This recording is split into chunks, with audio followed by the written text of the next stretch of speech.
ลึกนะครับ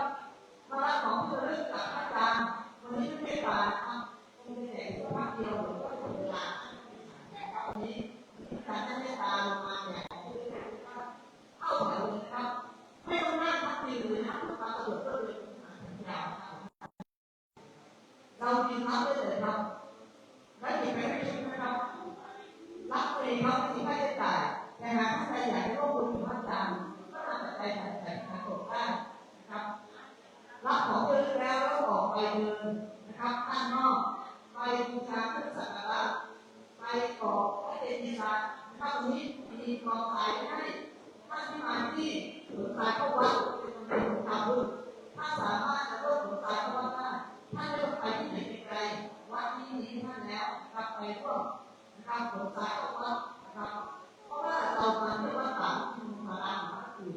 ในปีนึงเราได้เหมือนย่ำทายอีกครั้งออกมาบ้านมากมายครับเพราะฉะนั้นตามประเพณีเขาทำบุญเมื่อวันสงกรานต์มาถึง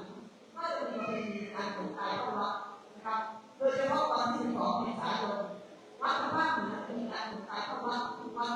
เพราะฉะนั้นวันนี้ที่มาที่นี่มีโอกาสที่มาก็ดีได้ทำบุญหลายอย่างนะครับก็ทำบุญกับพระอาจารย์นะครับถวายพระทหารพระสุขของพระเนรแต่ตรงนี้ปัจจัยทุกคนนะอาจารย์ท่านเป็นฝ่ายพัฒนาเรียนอยู่แล้วประจำวันนะครับวันละ3,000 บาทน้อยนะครับแต่ก็มีบทโครงการ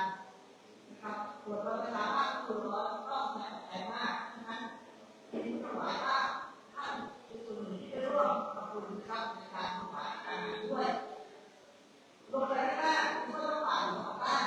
นะครับเป็นการสร้างอุโบสถครับพระอุโบสถนี้วัดนี้ยังไม่ใช่ว่าอุโบสถถาวรท่านโชคดีครับที่มาวัดนี้เพราะอะไรครับไปวัดอื่นท่านเราไม่ได้สร้างวัดอื่นท่านไม่ได้สร้างแต่มาวัดนี้ท่านได้สร้างเพราะว่าวัดอื่นเขามีแค่บูรณะเขาไม่ได้สร้างแต่ว่าแห่งนี้ได้สร้างใหม่ครับเพราะฉะนั้นท่านโชคดีแล้วครับที่มาเราได้เลย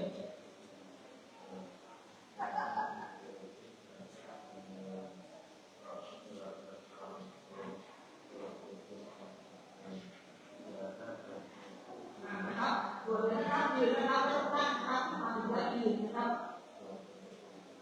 เดินเลยนะครับถ้าที่มาใหม่ที่เสียดีแล้วนะครับ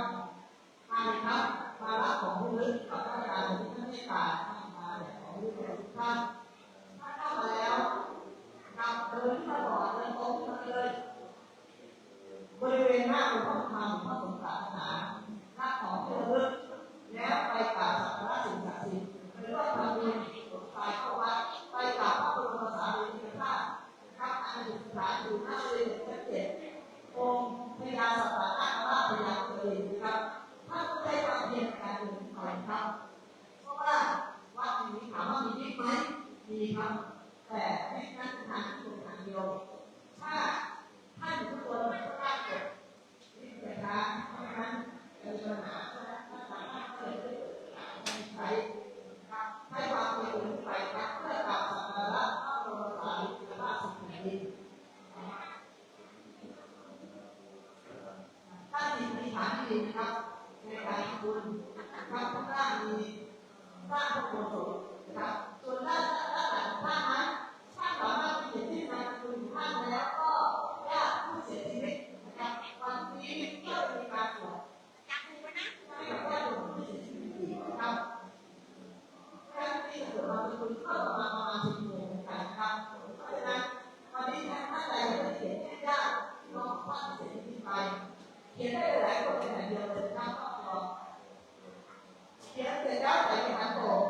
แล้วท่านสามารถจะร่วมทำ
รับฟรีครับไม่มีค่าใช้จ่ายนะถ้าใครมีความประสงค์ในเรื่องทำบุญทำวัดก็เพียงแต่นำปัจจัยใส่ในกระปุกหน้าหลาน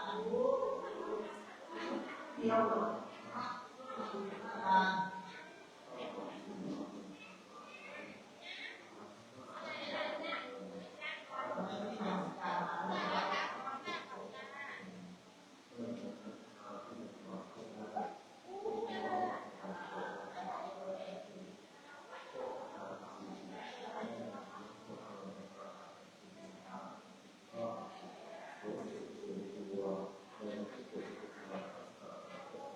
ใครที่มาแล้วมาใหม่แต่ไม่ได้รับของที่ระลึกนะครับที่งานเข้าบริเวณหน้าหลวงพ่อสมปรารถนาก็รับของท่านอาจารย์ได้นะครับช่วงนี้ท่านอาจารย์มีตาแจกอยู่อีกสักครู่หนึ่งท่านถึงมาแล้วครับเพราะฉะนั้นท่านมาใหม่ในช่วงนี้ครับมาเอาเลยครับเพราะตอนนี้เวลา11 โมงกว่าแล้วเดี๋ยวจะไปถึงนะครับใครยังไม่ได้รับของนะครับ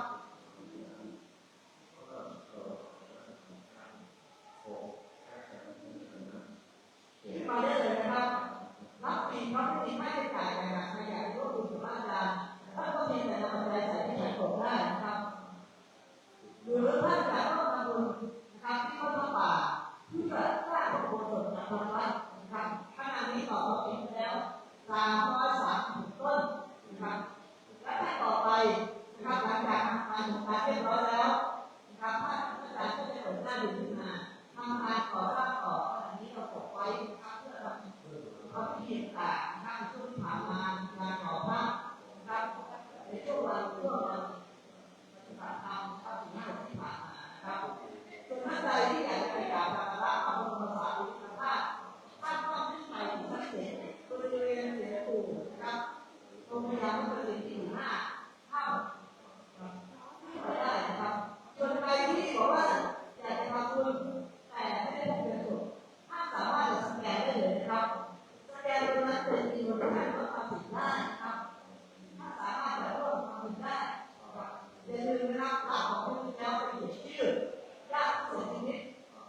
ที่บริเวณห้องสีทองด้านหลังนะครับเขียนเสร็จเอาไปใส่ทางขนใหญ่นะครับใส่ไว้พรุ่งนี้ตอนเช้าจะมีการสวดถ้ายืนนะครับยืนนะครับเอาหมดเลยครับเอาให้หมดเลยนะครับยืนนะครับนะครับ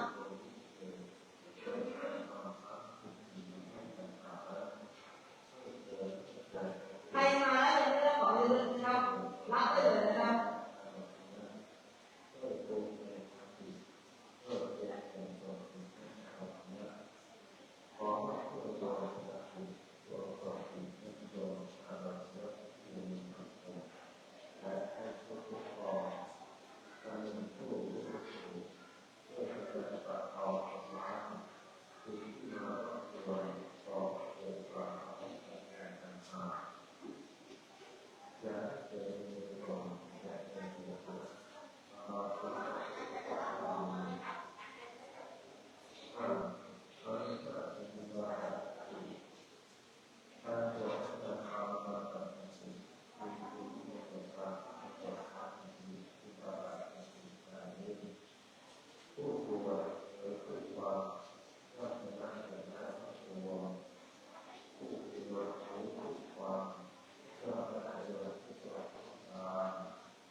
มาใหม่ขึ้นมาเลยนะครับเดี๋ยวอาจารย์จะไปถามแล้วของมันเลยนะครับ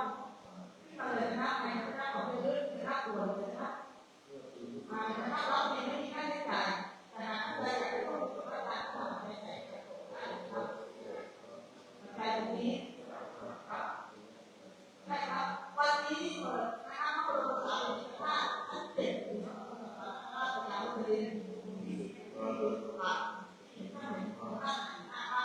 ถ้าเกิดขึ้นมาไหนก็จะได้เลยนะครับเพราะว่าไม่ได้เปิดครับถ้าขึ้นไปเข้าไปในถ้ำนะครับเปิดเข้าไปอยู่ซ้ายอยู่ซ้ายเอาไปใครบอกว่ามันเป็นท่าสูง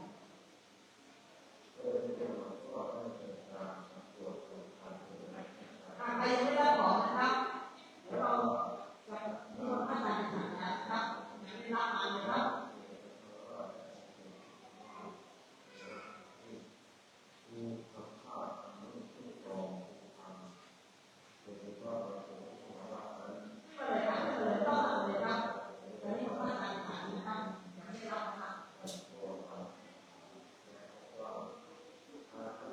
ที่เขาที่ไม่ได้จ่ายนะขยายก็คุณทำอะไรกดได้ถ้าจะดูนะครับลงไปแล้วเขียนชื่อนะครับญาติผู้เสียชีวิตญาติหน้าหมู่ญาตินะครับข้อสีทองเขียนเสร็จอธิษฐานนะครับแล้วก็นำใส่ในขันโตกใหญ่นะครับนำใส่ขันโตกใหญ่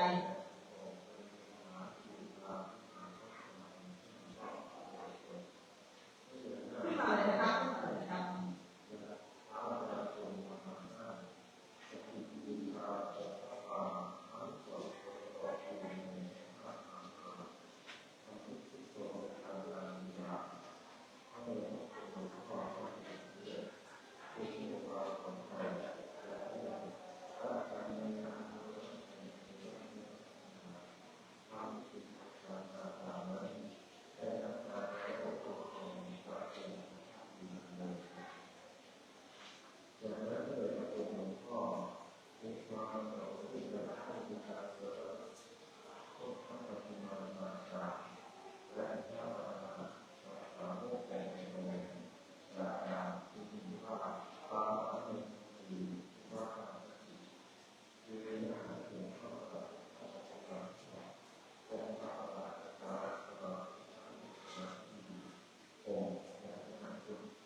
เ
นุก